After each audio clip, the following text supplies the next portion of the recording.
वाघ्या कुत्र्याच्या समाधीवरून आता राजकारण बरंच तापलेलं आहे आणि वाघ्या कुत्र्याच्या समाधी संदर्भात इतिहासकारांचं मत जाणून घेतलं पाहिजे असं वक्तव्य उद्धव ठाकरे यांनी केलंय। ऐतिहासिक वास्तू काढून टाका असं कुणीही बोलू शकत नाही असं आंबेडकर म्हणतात, तर पुरावे तपासून वाघ्या समाधी संदर्भात निर्णय घेणार असं सुद्धा शंभूराज देसाईंनी म्हटलंय।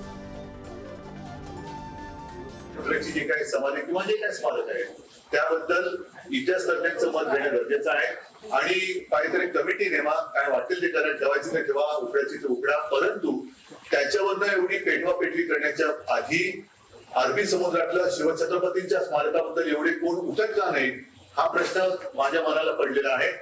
राजे असेल राजे नसतील सगळे गुलाम होतात,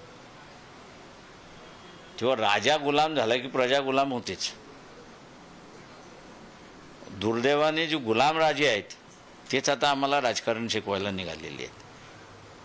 तेव्हा मी देवेंद्र फडणवीसना सर मग 2 दिवसापूर्वीच माझी भेट झाली, म्हटलं हिम्मत दाखवा, कायद्याच्या विरोधात जो जातो त्याला मोका लावून मोकळा होऊन जा।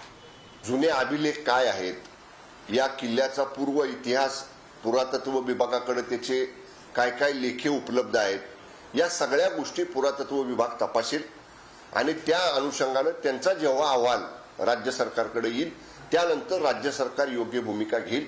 आता याच्यावरती वाद उत्पन्न करणं किंवा वाद उपस्थित करणं योग्य नाही।